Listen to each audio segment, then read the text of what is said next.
to me, it's as a director, there's no greater pleasure than being able to just basically sit back and watch them. Fabian, next question. Yes, another question for Andy.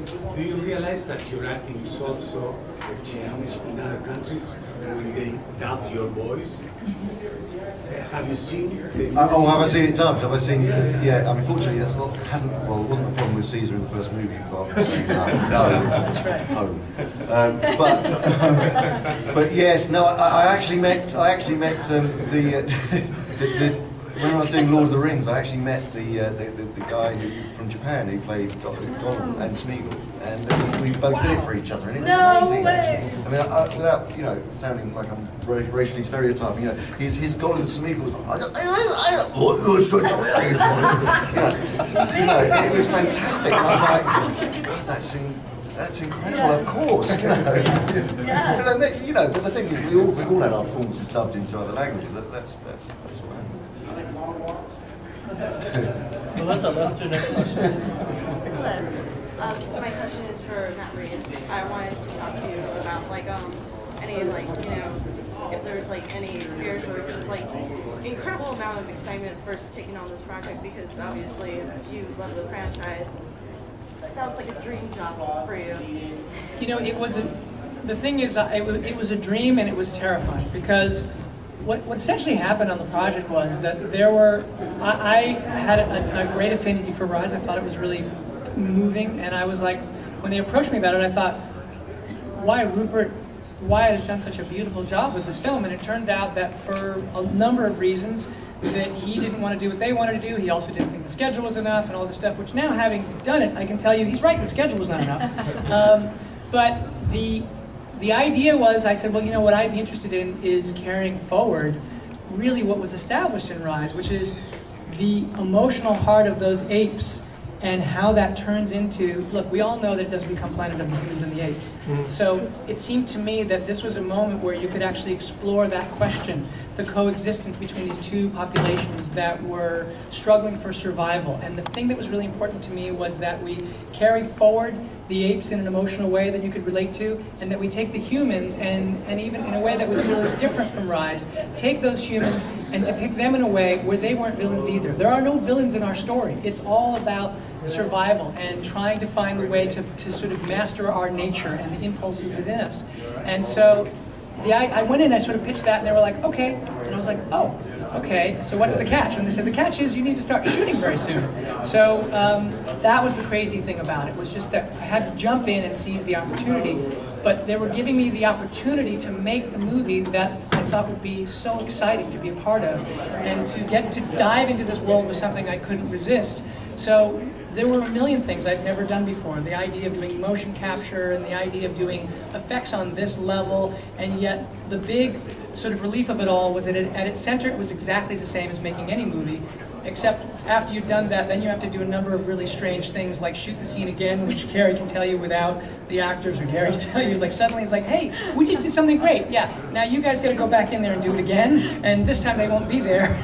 And all of those things were added complexities that were challenging, but that was part of the thrill of it. It was really like just jumping out of an airplane and saying, I'm doing this, I'm just going to do this. And I got to tell you, I would never jump out of an airplane, but I was happy to jump into this.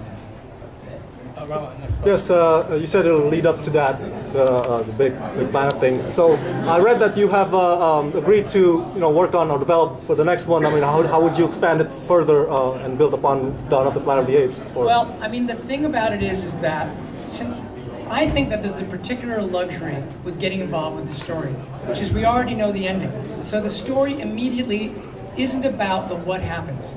It's about the how it happens. And I had a screenwriting instructor who I loved many years ago who talked to me about stories, and he said, there are the kind of the stories that are about the what, and then there are the stories that are about the why. If you already know what happened, then it becomes about the why, and the why is about psychology and about character, and that is what I find interesting. So to me, the idea was, and it was actually the thing why I was saying, when I got involved, they had actually jumped farther down the line, closer to Planet of the Apes than I ever wanted to. And I thought I was not going to do this movie. I thought, oh, that's what you guys want to do, because I think you should start earlier, because there's a long and interesting path that's all about the lives of these people and how they're affected in this situation. And the idea would be that the next phase of this story would be how those lives continue in this struggle. It's an ongoing struggle, the way that our lives are every day.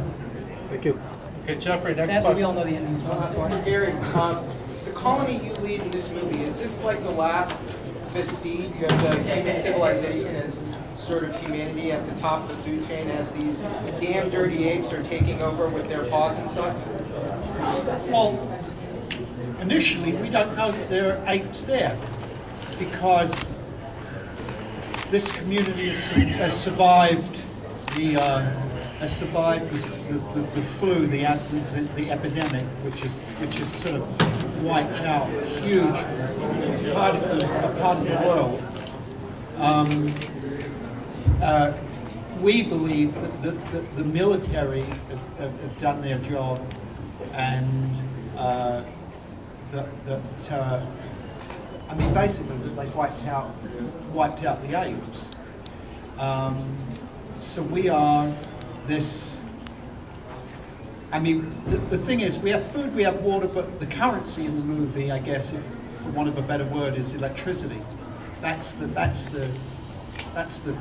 currency, and we need that to communicate to the outside world, to actually find out if there is anyone out there, or how many are out there, who is out there.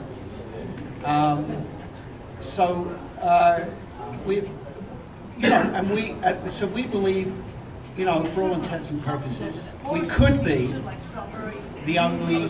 I'm sorry, I'm incredibly distracted by the cabaret. So we could be the only survivors, and then of course we discover, you know, cut to a community of apes who believe we're all doing their thing with their family and think we've all been wiped out, and you know, and then of course, you know, we discover each other. And they got a problem. And then and the drama is, yeah, I mean, that's, you know, can the apes and can the humans coexist? And for me, the idea was that it's really a story of two families. There's a human family and there's an ape family, and that's what the colony is, that's the human family. And the difference is that the apes, they're on the ascendancy. They're still, you know, the idea is we start in this ape world and we're following their development. It's like, oh my God, in ways it almost sort of mirrors our own sort of tribal development that you see as language is coming into being and all of this stuff. And you're seeing all of the bonds that have been formed and the next generation that's coming and the civilization they're building, they're really on the way up. But the humans, the colony, they have just had the most massive sort of tragedy happen to them. And they are a family that's trying to heal itself. And so these two families have to find some way to survive, and the stakes are all about the things that they care about. And also, there's the question for the humans deeply about what it is that they've lost. The idea in this story for the humans is what it took even to still be here, and what was lost along the way, and what's worth fighting for at this point. And all of those questions, I think, are very emotional questions. It's one of the reasons why I was so excited to have these guys in that story, because of the emotional sort of depth of that was really important to me, so that this would not feel like we had sort of like straw man humans that you sometimes see in these movies where it's like going, oh, let's see the apes destroy the humans, I can't wait. That's not what the story is about. And so that's really the struggle, is the struggle about what are these two families going to do to avoid killing each other. Okay, we're essentially out of time. One more question here. Oh, wow, no pressure. How did filming in such a culturally rich place like New Orleans impact the production? I mean, I think we all had an amazing time shooting for a start. I love New Orleans, you know, and I know you had a great time. It's an extraordinary city to film, and it's so above and beyond the difficulties of shooting in 100% humidity, you know, which nobody wants to stand next to you. And I love the smell of stale beer and vomit. Bourbon Street particularly. That combined with us in our mocap suits. We're wearing flannel suits and like 100 You didn't want to be anywhere near us. Yeah. You were Yeah. But it Interesting is, smell. Yeah. But my God, what a great city! I'd go back there in a heartbeat. I mean, the music scene was phenomenal. It was a jazz fanatic. Bike rides. Brilliant. I mean, Food was amazing. Yeah. Stunning. Nice people. Yeah. Gorgeous people. Go back in a heartbeat.